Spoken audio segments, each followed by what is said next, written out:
Hello भाइयों, कैसे हैं आप लोग। आज मैं आपके सामने नया टॉपिक लेके आया हूं, विद्युत क्षेत्र की तीव्रता।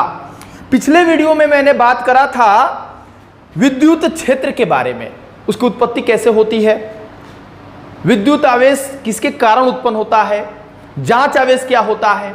और अगर आपने वो वीडियो नहीं देखा है तो उसका लिंक डिस्क्रिप्टिव में दे रखा है हमने, आप जाके वहां से उस वीडियो को देख सकते हैं। तो ठीक है, आज हम लोग डिस्कस करते हैं विद्युत क्षेत्र की तीव्रता। तो मैं हूं प्रिंस सर और ये है हमारा छोटा सा चैनल बूम बूम फिजिक्स। ठीक है, ओके। तो आज का जो हमारा टॉपिक है भाई, विद्युत क्षेत्र की तीव्रता। वैसे हैप्पी होली। आओ भाई, विद्युत क्षेत्र की तीव्रता को छोटू मैं तुमको बता दूं पहले कि इसको हम लोग कैपिटल ई से डिनोट करते हैं। किससे डिनोट करते हैं? कैपिटल ई से। Okay sir. दूसरी बात सर कि ये एक सदिश राशि है, ये एक वेक्टर क्वांटिटी है, इसको हम ई के छत पर तीर का निशान दे देंगे। ठीक है, ओके। क्या है विद्युत क्षेत्र की तीव्रता सर? मुझे क्लियर नहीं है अभी। क्या अभी पढ़ाएगा जो क्लियर होगा, लेकिन पढ़ाने के बाद अगर क्लियर नहीं हुआ तो माँ कसम बता रहे हैं फोड़ के रख देंगे। आ जाओ देखो, मान लो भाई मेरे यहाँ पे एक आवेश क्यू है, ये इस चार्ज के अगल बगल का एरिया, मैं तेरे अगल बगल हूँ तू मेरे अगल बगल है। ओके, ये क्या है भाई? ये एक विद्युत क्षेत्र है, ये एक विद्युत क्षेत्र है। Very good, it is an electric field. Electric field. Okay, अब क्या करेंगे कि एक दूसरा आवेश इसके भीतर लेके आते हैं, क्यू नॉट। तो ये क्या करेगा? ये इस पर डिचिक बल लगाएगा, बल लगाएगा। ठीक है, अगर हम इस विद्युत क्षेत्र में कोई आवेश लेके आते हैं तो ये विद्युत क्षेत्र उस पर बल लगाता है। सर विद्युत क्षेत्र की तीव्रता बताइए। एक काम करना, तो एकांक आवेश को इस विद्युत क्षेत्र में लेकर आना और देखना कि कितना बल लग रहा है, और उसी बल को तुम बोल देना कि यही सर विद्युत क्षेत्र की तीव्रता है। क्या क्या बोले आप? एक बार फिर से सुनो। किसी विद्युत क्षेत्र में एकांक आवेश को लेके आना। एकांक आवेश का मतलब सर एक कूलम। एकांक आवेश का मतलब सर एक कूलम। फिर से सुनो, एकांक आवेश का मतलब सर एक कूलम। जब तुम किसी विद्युत क्षेत्र में एकांक आवेश को लेके आओगे तो जितना उस पर बल लगेगा उसी बल को हम लोग विद्युत क्षेत्र की तीव्रता कहेंगे। परिभाषा लिखते हैं, थोड़ा ध्यान से समझना। किसी विद्युत क्षेत्र में, किसी विद्युत क्षेत्र में एकांक आवेश पर लगने वाले बल को, बहुत सुंदर सा डेफिनेशन है, एकांक आवेश पर लगने वाले बल को, लगने वाले बल को क्या कहते हैं? विद्युत क्षेत्र की तीव्रता कहते हैं। विद्युत क्षेत्र की तीव्रता कहते हैं भाई मेरे। इसे किससे डिनोट करते हैं? ई से। इसका व्यंजक, इसका फॉर्मूला देखते हैं जरा, ठीक है ना। और इसका फॉर्मूला क्या होगा?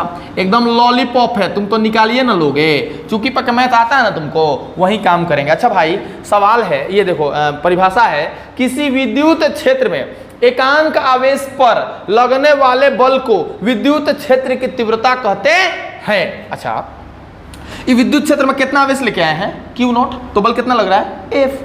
चूंकि पक्का मैथ बनाओ, चूंकि आवेश क्यू नॉट है तो बल कितना है? एफ है सर, एफ है। ओके, हम भी कह रहे एफ है।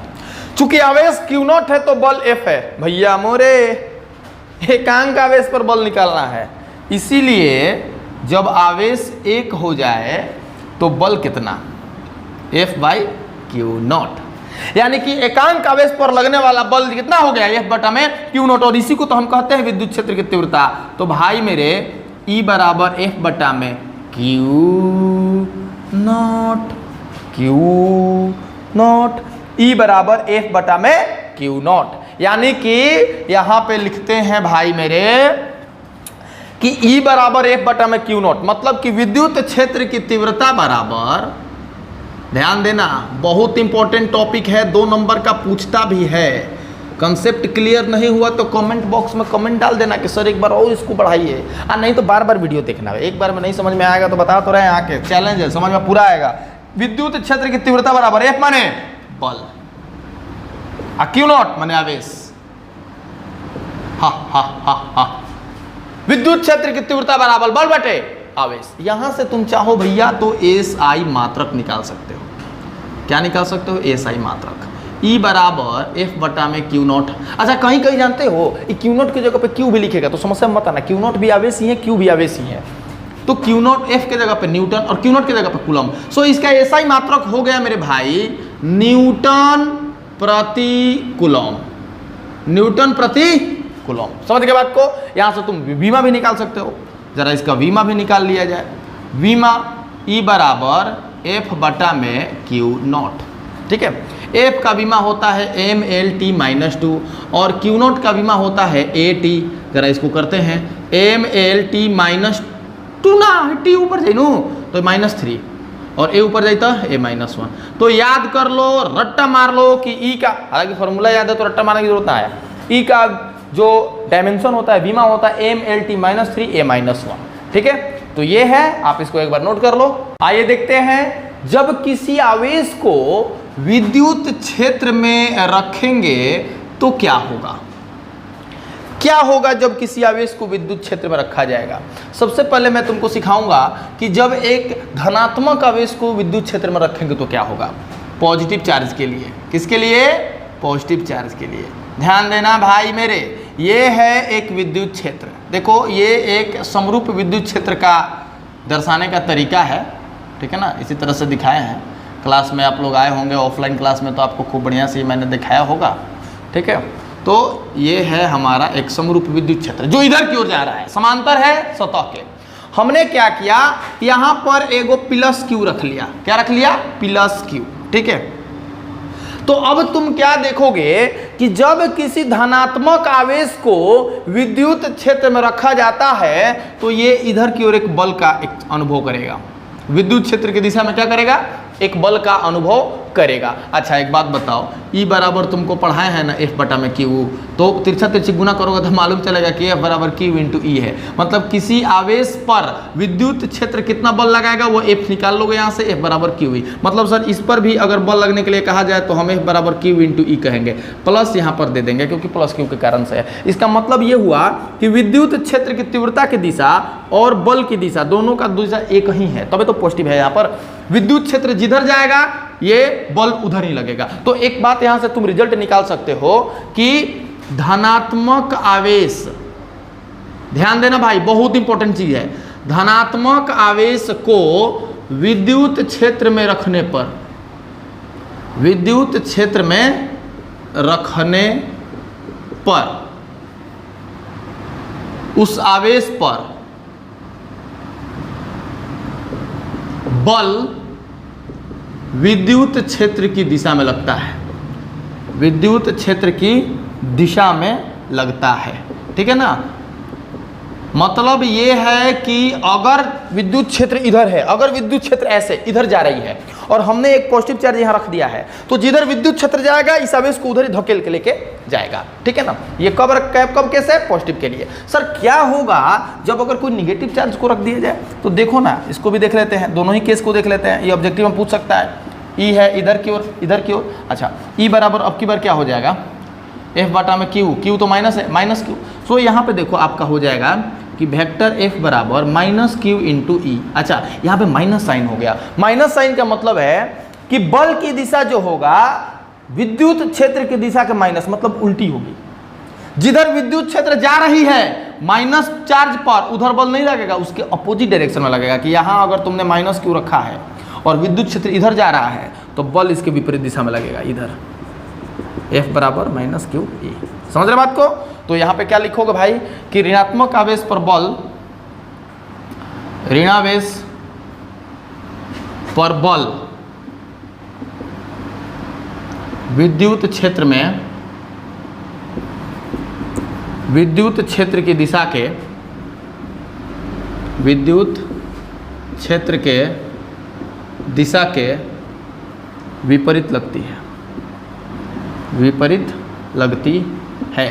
मतलब कि अगर यहां प्लस क्यू रखे हो तुम, तो ये किधर गति करेगा? बल के कारण विद्युत क्षेत्र की दिशा में। अगर तुम ऋणात्मक आवेश रखे हो, ऋणावेश रखे हो, तो ये किधर गति करेगा? विद्युत क्षेत्र के उल्टी दिशा में। समझ रहे बात को? तो बहुत इंपॉर्टेंट कंसेप्ट है ये, आप इसको कॉपी में नोट करो और दिमाग में करो। चलो, तो अभी का टॉपिक है हमारा एकल आवेश के कारण विद्युत क्षेत्र की तीव्रता।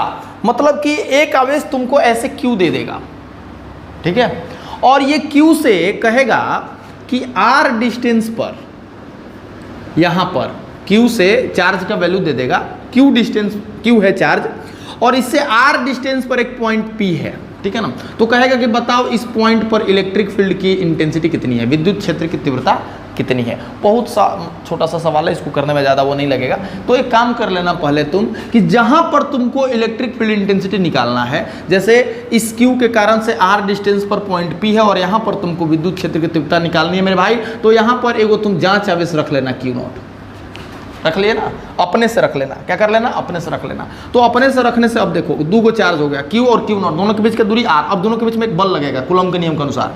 तो हम क्या करेंगे ना कि दोनों के बीच का पहले बल निकालेंगे, क्यू तथा क्यू नॉट के बीच का बल। एकदम सिंपल स्टेज में इसको निकालते हैं, 2 मार्क्स के लिए आया हुआ सवाल है ये। तो F बराबर कितना हो जाएगा? देखो तो इन दोनों के बीच में लगने वाला बल कितना हो जाएगा? पढ़े हैं हम लोग, K Q1 Q2, Q1 के जगह पे Q1, Q2 के जगह पे Q0 अब बटा में R का स्क्वायर। ये K जो है इसके जगह पे 1 बटा में 4 पाई एप्सिलॉन नॉट रखते हैं हम लोग, ठीक है ना, रखेंगे थोड़ी देर में। तो ये हमारा आ गया। अब जब हम इस Q0 को यहाँ रखे तो दोनों के बीच में लगने वाला बल आ गया हमारा, ठीक है, ओके। अब हमको E निकालना है। भैया तू बताओ E बराबर F बटा में Q0 पढ़े हो कि नहीं पढ़े हो? पढ़े हो ना? तो बस अब करो क्या, कुछ नहीं, वेरी सिंपल। E का E बराबर F के जगह पे ये पूरा K Q नॉट बटा में R स्क्वायर बटा में Q नॉट से Q naught cancel. So value of E is equal to K Q by R square. कुछ है क्या? K Q by R square. K के जगह पर क्या रखते थे कूलम भाई साहब के हिसाब से? 1/4 pi epsilon not Q by R square, ठीक है। सवाल बनाते समय ये तो एक्सप्रेशन हो गया, ये तो एक्सप्रेशन हो गया। जब भी तुमको Q डिस्टेंस, Q चार्ज से R डिस्टेंस पर, R दूरी पर विद्युत क्षेत्र की तीव्रता निकालनी हो तो तुम यही काम करोगे। E बराबर 1 बटा में 4 पाई एप्सिलॉन नॉट Q बटा में R स्क्वायर। भैया ये 1 बटा में 4 पाई एप्सिलॉन नॉट का मान फिक्स होता है और तुम यहाँ पे रखोगे 9 गुना 10 के पावर 9 Q बटा में कितना? R स्क्वायर, ठीक है। सो ये तुम्हारा है R दूरी पर विद्युत क्षेत्र की तीव्रता। यहाँ से कुछ चीज़ें क्लियर होंगी कि सर पहला कि E समानुपाती Q, मतलब कि चार्ज बढ़ाओगे, ये देखो E और E में रिलेशन क्या है? E और Q में डायरेक्टली प्रोपोर्शनल का। चार्ज बढ़ेगा, ये विद्युत आवेश अगर बड़ा होगा तो यहाँ पर विद्युत क्षेत्र की तीव्रता भी अधिक होगी, ओके। दूसरा रिलेशन देखो, इसके बीच में तुम ग्राफ देख लोगे तो ये तो सिंपल सा है, E और Q के बीच में ग्राफ डायरेक्टली प्रोपोर्शनल ऐसे हो जाएगा, ठीक है ना। अगर तुमसे कहा जाए कि E और R में रिलेशन, तो देखो E directly proportional to 1/R square, देखो directly proportional to 1/R square but inversely proportional to R square. भाई मेरे विद्युत क्षेत्र की तीव्रता जो है दूरी के वर्ग के व्युत्क्रमानुपाती है। मतलब दूरी बढ़ाओगे तो तीव्रता घटेगी, दूरी बढ़ाओगे तीव्रता घटेगी, दूरी घटाओगे तीव्रता बढ़ेगी। एक के बढ़ने से दूसरा घटेगा और एक के घटने से दूसरा बढ़ेगा। इसका मतलब कि सर अगर हम कहें कि यहाँ पर P पर विद्युत क्षेत्र की तीव्रता मान लो 10 है, तो इससे आगे जाएंगे तो विद्युत क्षेत्र की तीव्रता क्या होगी? तो इतना तो क्लियर है, कितना होगा नहीं, बट मालूम चल लो भैया दूरी बढ़ाए हो ना तो तीव्रता कम होगी, मतलब 10 से तो कम ही होगा, ठीक है। इसके लिए क्वेश्चन करा देंगे। यहाँ पर दोनों के बीच में तुम ग्राफ देखना चाहो, अगर ये E है और ये R है तो ऐसे बनेगा ग्राफ, ठीक है। E और R के बीच में ये डिक्रीजिंग ऑर्डर वाला ग्राफ बनेगा, ठीक है ना। तो एक सवाल देखो यहाँ पे जरा भाई, सर एक Q है, यहाँ से ये और यहाँ पर ये E1 है, ये E2 है। जरा हमको बताइए कौन सा बड़ा होगा, E1 बड़ा कि E2 बड़ा? मन में सवाल आएगा सर कौन सा बड़ा कौन सा छोटा। भाई देख लो किसका दूरी कम है, जिसका दूरी कम होगा वो बड़ा होगा विद्युत क्षेत्र की तीव्रता, जिसकी दूरी ज्यादा होगी विद्युत क्षेत्र की तीव्रता कम होगी, क्योंकि यहाँ पर रिलेशन कैसा बना है?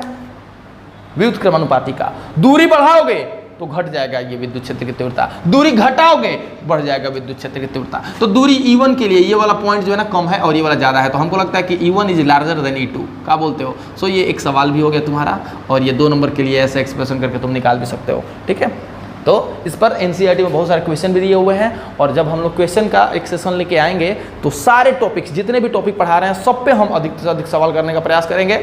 अभी अगर आप इन बच्चों के लिए जिन्होंने ये टॉपिक नहीं समझा है या कहीं पढ़ते हैं और समझ में नहीं आया, तो इस वीडियो को देखिए, लाइक करिए, सब्सक्राइब करिए। Thank you.